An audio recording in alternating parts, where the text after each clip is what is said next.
오늘 저는 비상구라고 하는 제목의 말씀을 나누고자 합니다. 조금 전에 보여드렸던 비상구의 그림 문자를 보셨을 겁니다. 우리 비상구 표시를 아시죠? 녹색 바탕에 문 앞에 급히 뛰어가는 사람의 모습이 형상이 되어 있습니다. 그런데 이 비상구 표시 뒤에는 아픈 일들이 있었습니다. 1883년에 잉글랜드의 썬덜랜드의 빅토리아 홀 스탬피드 사건, 다시 말하면 문이 열리지 않아서 많은 사람들이 화재 때문에 희생을 당하는 일이 있었고, 그리고 1972년 일본 샌리치 백화점에서 화재가 발생했을 때에 비상구가 있긴 있었지만 그것을 제대로 알아보지 못했기 때문에 많은 희생자들이 있었다. 그래서 많은 사람들이 공모했고, 그래서 만들어진 것이 지금 우리가 사용하고 있는 비상구의 표시입니다. 이 그림 문자로 사용되고 있는 것이지요. 세계에서 이렇게 공통으로 사용되고 있는 겁니다. 비상구라고 하는 것은요, 건물이나 차량 등에서 평소에는 닫아두지만 긴급한 사태가 있을 때에 열어서 사용하는 출입구, 그것이 사전적 의미의 비상구입니다. 우리가 일상적으로 비상구라고 하는 것은 정말 사방이 막혀 있다고 여겨질 때, 뭔가 여기서 그 다음 영역으로 넘어서야 할 때, 그 다음 영역으로 넘어설 수 있는 무엇인가의 문이 열리고자 원할 때 우리는 그렇게 말하죠. 비상구가 필요하다. 비상구가 필요하다. 비상구를 열고 나갔으면 좋겠다.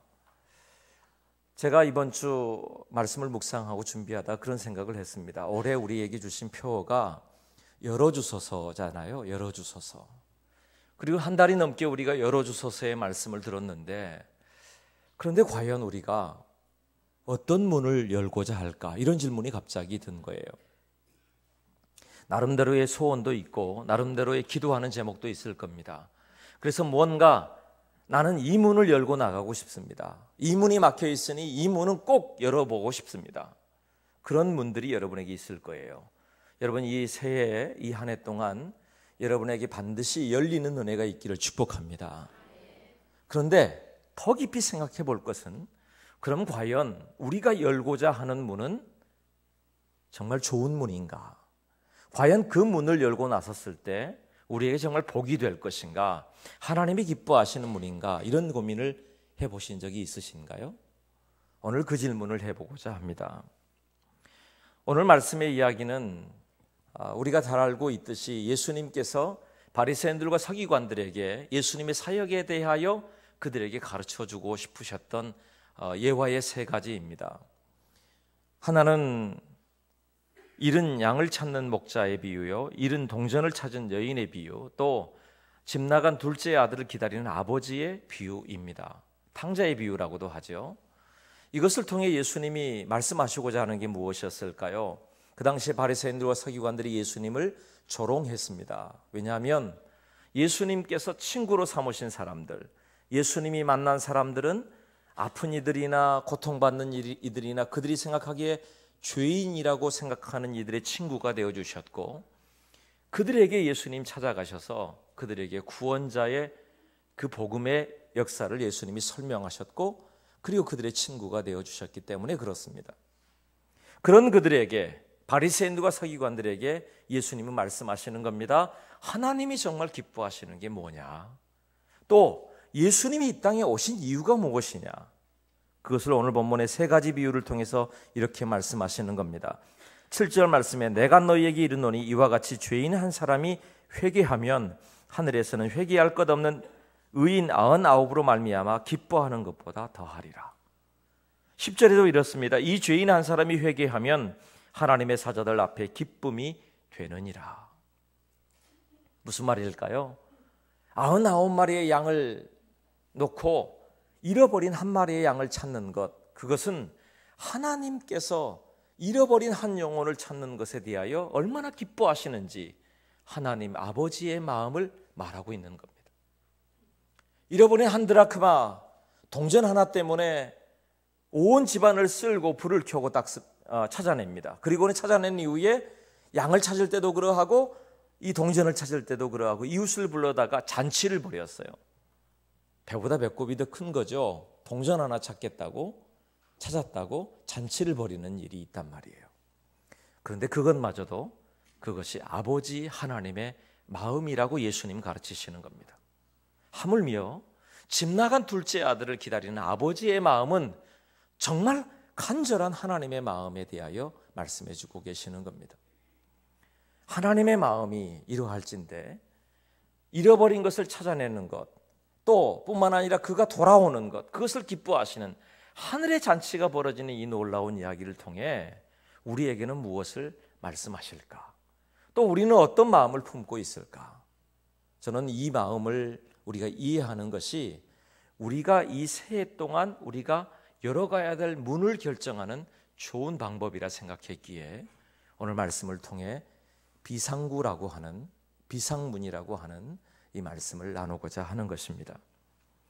저는 오늘 세 번째 비유를 선택했습니다. 한 아버지에게 두 아들이 있었는데 둘째 아들의 이야기입니다. 둘째 아들이 어느 날 아버지에게 찾아와서 하는 말이, 아버지, 제게 제 것 주십시오. 내 재산을 주십시오. 무슨 재산이겠어요? 사실은 아버지의 것인데 그가 생각할 때에 아버지 돌아가시면 아버지 제게도 유산이 남을 거 아닙니까? 적어도 3분의 1은 제 것 아닙니까? 그러고는 아버지에게 자기 재산에 자기의 분깃을 달라고 아버지 앞에 찾아온 겁니다. 이게 말이나 되는 이야기예요? 실제로 유대인의 풍습에는 오늘 이와 같은 요구는 이 세상의 그 어떤 불효보다, 어떤 것보다 큰 죄라고 기록하고 있습니다. 왜냐하면 이 일은 단순한 아버지의 재산을 원하는 게 아니라 아버지를 부정하는 것과 똑같거든요. 왜냐하면 유산이라고 하는 것은 아버지가 돌아가시고 난 이후에 그 다음에 결정되는 것이었습니다. 하물며 여러분, 아버지가 살아계시고 근데 아버지 앞에 가서 내 것을 달라고 하는 것 자체가 얼마나 이 불효한 일이냔 말이에요. 이걸 죄라고 여기는 그런 곳이 바로 유대인입니다. 여러분, 유대인뿐이겠어요? 만약 우리나라에서도 그렇다면 우리나라에서도 이게 용납되지 않은 이야기일 것입니다. 그런데 이 아들이 아버지에게 요구하고 그 요구했던 그것을 아버지가 들어줬어요. 어떻게 된 일일까요? 그리고 이 아들이 아버지를 떠나서 먼 나라로 가게 되었습니다. 바로 그 이야기가 오늘 성경에 기록되어 있는 겁니다. 여기 첫 번째, 이 아들이 열고 싶어하는 문이 있습니다. 저는 이 아들의 상황을 한번 이런 상상을 해봤어요. 도대체 어떻게 이런 일이 벌어졌을까? 아버지에게 찾아간 이 아들은 어디서 이런 용기가 났을까? 생각해보면 이게 하루아침에 결정되지 않은 게 분명해요. 어느 날인가 이런 생각을 했을 겁니다. 아니, 아버지는 돈도 많으면서 왜 돈을 이렇게 쓰는 거야? 우리에겐 용돈도 이만큼밖에 주지 않고 도대체 이 돈을 어디로, 뭘 쓰려고 이렇게 아끼는 거야? 요즘 아이들 말 중에 어른들을 꼰대라 그러더라고요. 꼰대 같은 아버지, 이해도 안 되고 상황도 도저히 용납할 수도 없는 아버지의 형태를 보는 겁니다. 아버지의 돈을 내가 가지고 있다면 이렇게 쓸 텐데, 이렇게 투자할 텐데, 이렇게 사용할 텐데, 이게 마음속에 상상이 되기 시작하니까 나중에는 걷잡을 수 없이 이게 사실이 되는 거예요. 그리고는 자기가 찾아낸 이 답답한 상황 중에 찾아낸 비상구가 하나 있었는데, 그래, 어차피 아버지가 돌아가시면 그 중에 반은 내 것 아니겠어? 그것이 처음에는 죄인 줄 알았을 겁니다. 친구들에게 물어봤을 때 친구들이 무슨 말 하느냐고 오히려 호통치는 친구들도 있었을 겁니다. 그런데 그게 계속되다 보니까 어느 순간인지 모르게 자기 것이 된 거예요. 사람들은요, 그게 계속해서 생각하고 계속해서 그 일들을 행하다 보면 그게 무슨 일인지 몰라요. 내가 기준이 되는 것이기 때문에 그렇습니다. 얼마나 많은 상상을 했을지, 이 돈이 만약 내게 생긴다면, 이만큼의 돈이 내게 만약 생긴다면, 이만큼의 일들이 내게 벌어진다면, 여러분 그런 상상들 많이 하시죠? 만약 이런 일들이 내게 벌어진다면 그 다음은 어떻게 할까? 보십시오. 이 아들에게 재산이 주어졌을 때에 며칠이 못 되어 재산을 모두 정리합니다. 그리고 먼 나라로 떠나잖아요. 이게 보통 일이에요? 이미 재산을 얼마나 주었으면 어떻게 처리할지를 고민했다는 이야기예요. 며칠 만에 다 정리할 정도였으니 말입니다. 뿐만 아닙니까? 그가 먼 나라로 떠났어요. 이미 가야 할 곳을, 이민 갈 곳을 미리 준비했다는 이야기예요. 나라는 어느 나라로 가고 어디 가야 무슨 일이 벌어지고 어떤 곳에 가서 어떤 일이 즐겁고 내가 하고 싶은 일이 어떤 곳에 있는지 이미 모든 걸 준비하고 정리했을 겁니다. 그러니까 이 사람이, 이 둘째 아들이 지금까지 준비했던 것, 지금까지 열어볼 수 없었던 것, 정말 답답하게 인생을 살았던 것, 더 이상 어떻게 할 줄 모르겠다고 여겨지는 바로 그때 그가 마지막 열고 싶었던 것, 하나님께 만약 그가 기도했다면 이렇게 기도했을 겁니다. 하나님, 우리 아버지의 마음을 바꿔주세요. 우리 아버지의 마음을 열어주세요. 하나님, 내가 꿈꾸는 이 문을 열어주세요. 이 길을 열어주세요. 그러지 않았겠어요? 그의 기도가 통했는지 놀랍게도 아버지가 허락했습니다. 그리고 그 길로 아버지를 떠난 겁니다. 얼마나 통쾌하고 얼마나 기뻤을까요? 이 사람은 소원이 이루어진 것 아닙니까? 문이 열린 것 아니겠어요? 그렇죠. 우리가 고민해야 될 이유가 여기에 있어요. 과연 내가 원하는 대로, 내 뜻대로 문이 열릴 때에 과연 그 길이 은혜의 길이요, 복된 길인가? 정말 이 사람이 열고 싶었던 그 길이 정말 행복한 길인가? 정말 내가 이 한 해 동안 열고 싶어하는 그 문이 어떤 문인가? 기준이 분명한가? 라고 하는 것을 한번 생각해 봐야 된다는 것입니다. 그가 떠난 나라가 어디예요? 그가 떠난 곳이 어디죠? 성경에 나와 있잖아요. 어디입니까? 먼 나라였어요. 먼 나라. 먼 나라가 어딜까요? 먼 나라의 기준이 뭘까요? 여러분 생각할 때 먼 나라는 어디쯤 되는 먼 나라예요? 저 아프리카쯤 가야 먼 나라일까요? 저 미국쯤 되면 먼 나라일까요? 여기 먼 나라는 아버지에게서 먼 나라입니다. 아버지에게서 간섭하지 않는 나라입니다. 아버지에게서 떨어진 나라입니다. 아버지에게서 독립된 나라입니다. 아버지와 상관없는 나라입니다. 그곳이 바로 이 둘째 아들이 열고 나가고 싶었던, 열고 나가서 가고 싶었던 나라가 여기 먼 나라, 아버지에게서 떠나온 나라가 그 둘째 아들이 원했던 그 나라였다고 하는 거예요. 성경에 보니까요, 구약 성경에 이와 비슷한 이야기가 기록되어 있습니다. 요나서에 보면 요나를 하나님께서 부릅니다. 아미떼 아들 요나를 부르셔서 그 당시에 니느웨, 아수리의 수도였던 니느웨에 가서 회개의 복음을 전하라고 말씀하십니다. 그때 요나가 이 말씀이 마음에 맞지 않았어요. 자기가 생각했던 것이 아니었어요. 그도 그럴 것이, 그 당시에 아수르라고 하는 나라는 북이스라엘을 멸망시키는, 그러니까 얼마나 괴롭히든지 얼마나 힘들게 하는지 자기 민족을 괴롭히는 이 나라, 그 백성이 그 수도가 무너진다고 말하면 여러분 기쁘겠어요? 안 기쁘겠어요? 얼마나 기쁜 일입니까?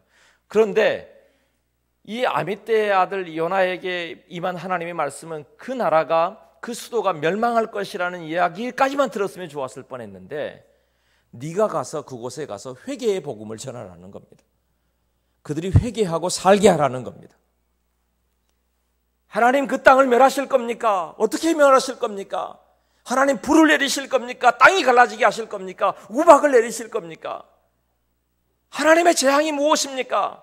그 재앙으로 무너지는 것을 보기를 원합니다. 그것이 얼마나 내게 행복이요 기쁨인지 모릅니다. 그것이 요나의 소원이었을 거예요. 거기까지만 들었으면 좋았을 뻔했어요. 그런데 하나님은 요나에게 가라는 겁니다. 멸망의 도시로 가라는 겁니다. 아니, 멸망받을 곳으로 가라는 겁니다. 그래서 살게 하라는 것이지요. 그 심판에서 벗어나게 하라는 것입니다. 이것이 요나의 마음에 맞지 않았어요. 왜냐하면 요나가 열고 싶었던 문은 그 땅이 멸망하는 문을 열고 싶었지만, 하나님은 그 땅이 살게 하는 문을 열라고 말씀하시는 것이죠. 그래서 어떻게 했어요, 요나가? 요나서 1장 3절에 그러나 요나가 여호와의 얼굴을 피하려고 일어나 다시스로 도망하여 마침 다시스로 욥바로 내려갔더니 마침 다시스로 가는 배를 만난지라 여호와의 얼굴을 피하여 그들과 함께 다시스로 가려고 뱃삭을 주고 배에 올랐더라. 요나가 결정했습니다. 이 막막한 상황 중에. 왜냐하면 다시스로 니느웨로 가자니 우리 민족을 배신하는 것 같고 내 마음에도 맞지 않고 결국은 이 상황 중에 또 다른 비상구가 필요했어요. 또 다른 문이 필요했어요. 내 마음에 맞는 문이 필요했어요. 그리고 도망간 곳이 어디예요?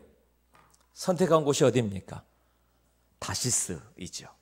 근데 정확히 말하면 다시스가 아니라 하나님의 얼굴을 피할 수 있는 곳이었어요.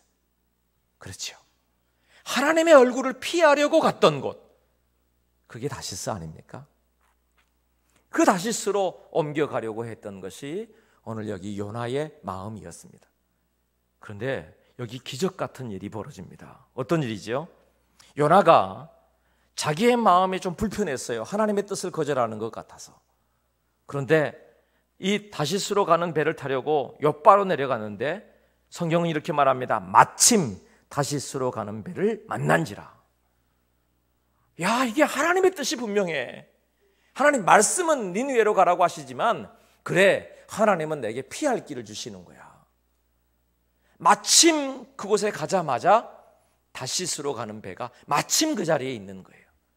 형통한 길이 있는 거예요. 그렇지요? 문이 열린 거예요. 자기가 원하는 문이 열린 것입니다. 생각해 보세요. 마침 도착하자마자 배가 떠났더라. 차라리 이랬으면, 그렇죠? 마침 도착하자마자 배가 떠나버렸다.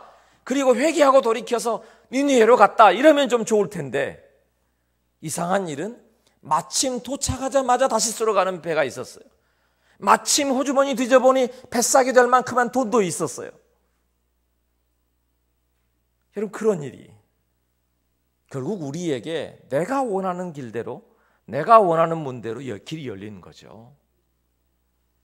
하나님께서 둘째 아들에게 하나님 아버지에게 거절하게 하시든지요, 하나님 집이 팔리지 않게 하시든지요, 돈이 만들어지지 않게 하시든지요, 그럼 먼 나라의 입국 심사에 걸리게 만들든지요. 이 문이 안 열렸으면 좋았을 텐데 문을 다 열어놓으시고 나서 그 다음 일을 우리에게 책임지라고 하시면 어떻게 합니까? 이럴지도 모르겠어요. 그런데 여러분, 하나님은 우리를 존중하시는 분이에요. 하나님 우리에게 말씀하시는 겁니다. 너 무엇 해주기를 원하느냐? 너 어떤 문을 열기를 원하느냐? 그래서 여러분, 우리가 중요합니다. 우리의 선택의 문이 어디냐는 거예요. 우리가 지금 열고 싶어하는 문, 내가 정말 가고 싶어하는 문, 정말 내 눈앞에 있는 그 문이 하나님이 기뻐하시는 문인가? 내가 정말 원하는 문인가? 나만 원하는 문은 아닌가? 사사기의 말씀 중에 왕이 없으므로 자기 소견에 옳은 대로 행했다고 그랬죠. 자기 소견에 옳은 대로 행했다는 것은 결국 자기 마음대로, 자기 뜻대로 문을 열고 나갔다는 겁니다. 자기 생각하기에 이 문이 비상구라는 거예요. 이 문을 열고 나가면 뭔가 좋은 일이 있을 거라는 겁니다. 아버지에게 떠나서 먼 나라로 가면, 하나님의 얼굴을 피해서 다시스로 도망가면 내 원하는 대로, 내 뜻대로 살 수 있을 거라고 생각하는 겁니다. 선악을 알게 하는 과실을 먹고 나면 너도 하나님처럼 될 수 있다는 이야기를, 너도 나도 하나님처럼 될 수도 있다는 이야기를 그가 듣게 되었는지도 모릅니다. 아버지에게서 떠나는 문, 그 앞에 있는 겁니다. 어떻게 했나요? 그가 먼 나라로 와서 허랑방탕하여, 이 허랑방탕했다는 말을 뜻으로 풀어보면 기준이 사라졌다는 의미입니다. 허랑방탕했다는 것은 기준이 없어요.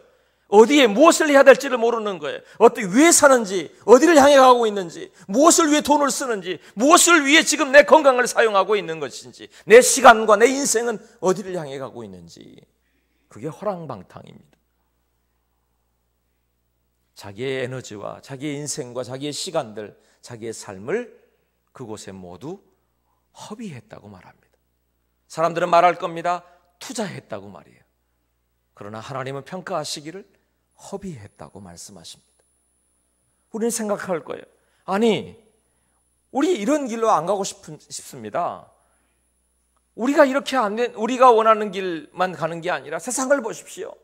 나는 정말 죽자 사자 기도하고 그렇게 예수며 기도해도 되지 않는데 세상에 많은 사람들은 얼마나 좋은 길로 갑니까? 잘 되는 길로 갑니까? 얼마나 세상 사람들의 자녀들은 잘 됩니까? 그런데 우리는 어떻습니까? 과연 이 길이 하나님이 기뻐하시는 일입니까? 이렇게 하나님 앞에 따지고 싶든지 세상에 대해서 불만이 있는 일들도 우리에게 있을지 모릅니다. 그런데 다시 보아야 합니다. 과연 그 문이 어느 쪽을 향하여 나 있는 문인가 말입니다. 또 하나의 문이 오늘 본문에 소개되고 있습니다. 그것은 그가 허랑방탕하여 다 허비한 후에 그 먼 나라에서 위기를 맞이합니다. 흉년이 들었습니다. 자기가 가지고 있는 것을 모두 허비했습니다. 자기가 뭔가 소유하고 있을 때는요, 사람들이 주위에 많았어요. 친구들도 많았고 자기에게 뭔가 좋은 말을 하는 사람, 아부하는 사람, 자기와 같이 있고 싶어하는 사람들도 많이 있었습니다. 그런데 오늘 자기에게 아무것도 없고 나니까 자기에게 밥 한 끼 주는 사람도 없는 거예요. 결국은 먹고 살기 위해서 돼지 치는 곳에 갔는데요, 돼지가 먹는 쥐염 열매, 돼지 사료도 없어서 못 먹게 되었다. 바로 그 순간이에요. 아무것도 없어요. 친구도 없어요. 다른 사람들도 없어요. 돈도 없어요. 내가 할 수 있는 일도 없어요. 그럴 때 이 둘째 아들에게 또 하나의 마음에서 문이 열리는 겁니다. 내 문을 내가 어디로 나갈까? 그곳이 바로 비상구이죠. 그때 떠올렸던 게 뭐예요?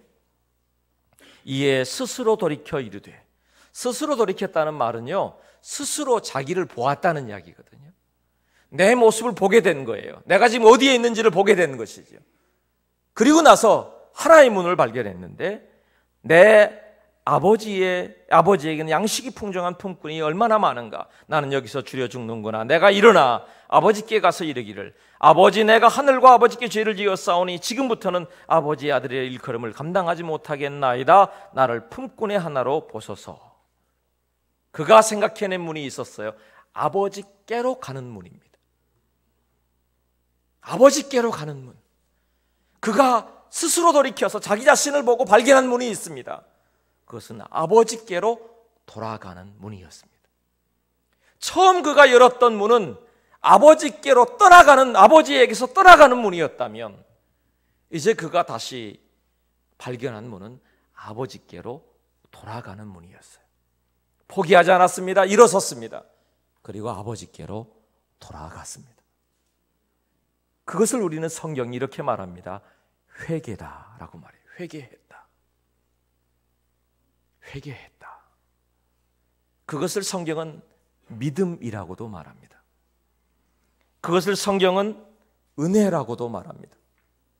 그것을 성경은 십자가라고도 말합니다. 무슨 말일까요?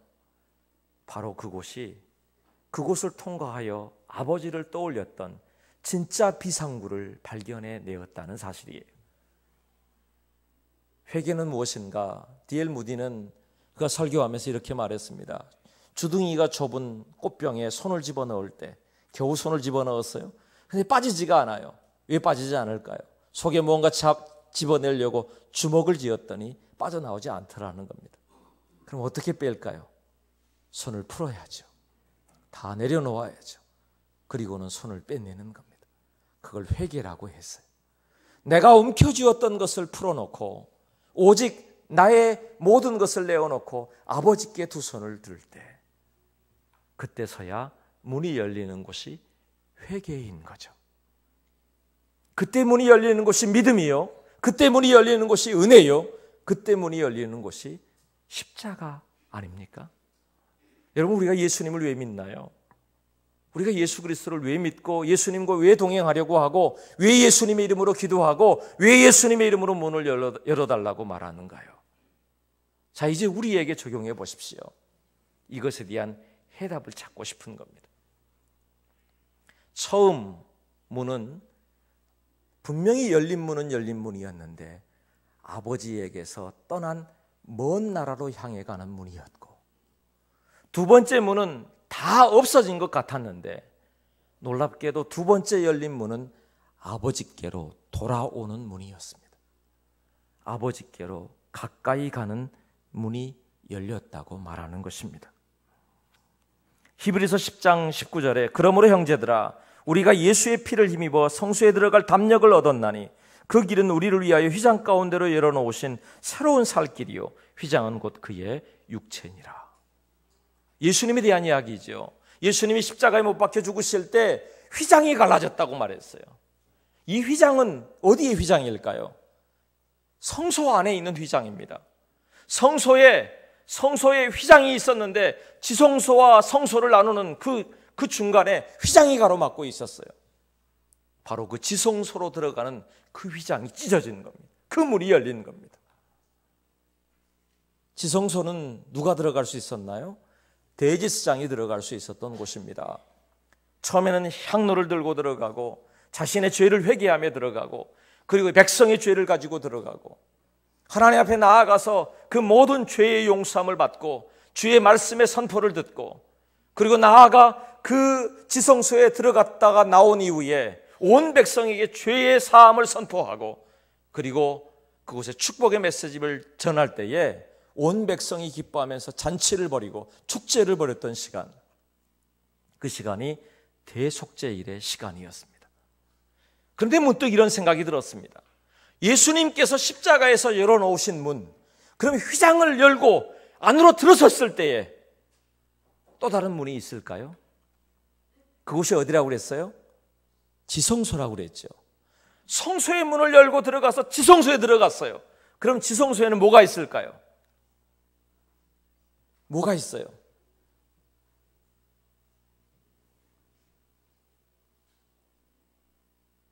뭐 그 안에서 법궤, 십계명, 또 쌍난 지팡이, 만나를 들었던 항아리, 이런 것이 있다고 말하지만 결국은 지성소는요 막다른 길이에요. 더 이상 아무것도 없어요. 문이 없어요. 분명히 예수님 말씀하시기를 문을 열었다고 말씀하셨는데 그 안에 들어가 보니까 문이 없어요. 아니 오히려 사방이 막혀 있어요. 그럼 왜 지성소의 문을 열었다고 말하는 걸까요?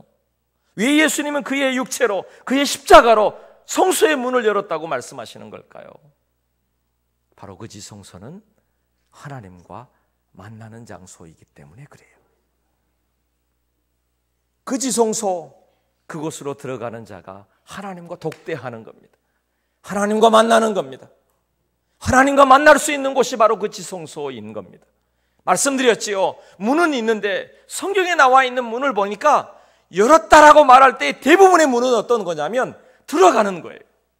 어디로 들어갑니까? 하나님 앞으로 들어가는 거예요. 아버지께로 가는 거예요. 그리스도께로 가는 거예요. 그리스도 안으로 들어가는 것이에요. 문이 열렸는데 세상을 향해 먼저 나가는 게 아닙니다. 지성소로 들어가는 문을 먼저 들어가야 하는 겁니다.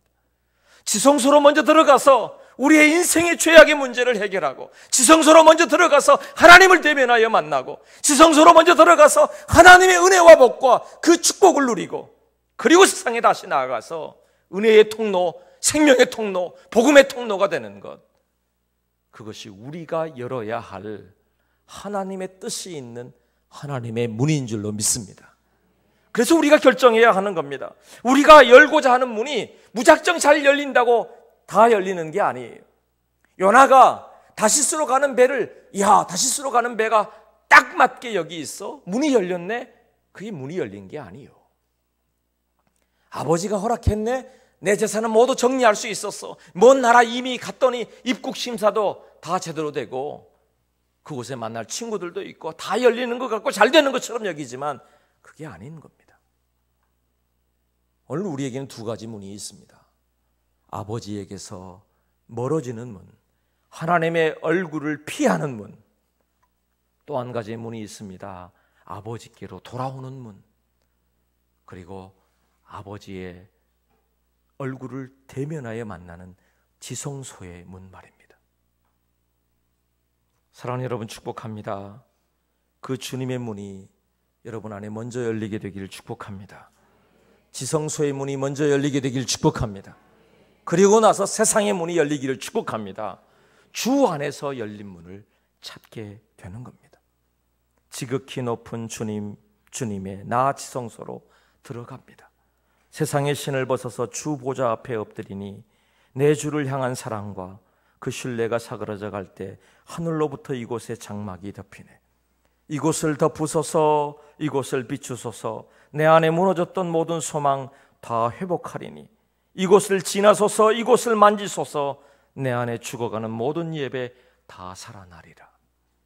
내 안에서 살아나야 될 것, 회복되어야 될 것, 회개해야 될 것, 다시 주님의 빛이 비치고 주님이 지나시고 주님이 만지시고 주님이 다시 일으켜 세우셔서 다시 열어주실 곳, 지성소로 들어가는 문이 열려야 그 후에 세상에 나와 은혜와 축복의 문이 열리게 하실 줄로 믿습니다. 말씀을 맺겠습니다. 요한복음 10장 7절에 그러므로 예수께서 다시 이르시되 내가 진실로 진실로 너희에게 말하노니 나는 양의 문이라 했습니다. 양의 문이다. 예수님이 양의 문이시랍니다. 이 양의 문이라고 하시는 말씀은 예수님이 만들어낸 말씀이 아닙니다. 그 당시에 목자들은 모두 알고 있었던 이야기들입니다. 목자들이 양들을 우리에 넣을 때에 문을 열어놓고 한 마리 한 마리를 양들을 우리 속에 집어넣습니다. 그런데 그냥 때로 집어넣는 게 아닙니다. 하나하나를 모두 살피는 겁니다. 아픈 곳은 없는지, 다친 곳은 없는지, 배부르게 먹었는지, 혹시 애를 가진 건 아닌지, 아니면 털을 깎을 때가 되지는 않았는지, 온갖 것을 다 살피고 한 마리 한 마리를 모두 그 우리 안으로 넣습니다. 그래서 목자를 통과해야만 우리 안으로 들어갈 수 있는 거예요. 그래서 목자를 양의 문이라 그렇게 말하고 있는 겁니다. 예수님 말씀하시는 겁니다. 너희가 정말 보호 아래 있기를 원하느냐, 너희가 은혜를 누리기를 원하느냐, 치유받기를 원하느냐, 회복되기를 원하느냐, 네가 정말 하나님의 복의 문을 열기를 원하느냐, 그렇다면 양의 문을 통과해 가라는 거예요. 지성소의 문을 먼저 열라는 것이에요. 그리고 네가 가고자 하는 문, 네가 열고자 하는 문이 정말 아버지께 가까이 가고자 하는 문인지, 아니면 네 마음과 네 뜻대로 세상을 향해 열고 가고자 하는 문인지. 오늘 우리의 문이 아버지에게서 멀어진 문입니까? 아니면 우리가 열고자 하는 문이 아버지께 가까이 가고자 하는 문입니까? 기억하십시오. 아버지는 우리에게 가장 좋은 것 주시기를 기뻐하시는 분입니다.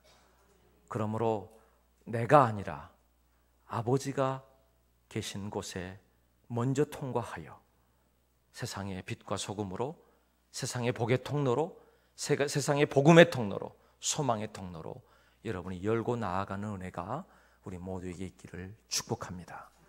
기도하겠습니다. 주 예수님의 길로 가게 하옵소서. 우리의 삶의 비상구를 늘 원하지만 주님 앞에 서지 못했던 많은 일들이 있습니다. 주님, 이곳에 임재하셔서 다시 우리의 마음을 정하게 하여 주시고, 하나님 아버지의 마음을 알고 아버지의 뜻대로 살아보는 이 한 해가 되게 하여 주옵소서. 주 예수님의 이름으로 기도드립니다. 아멘.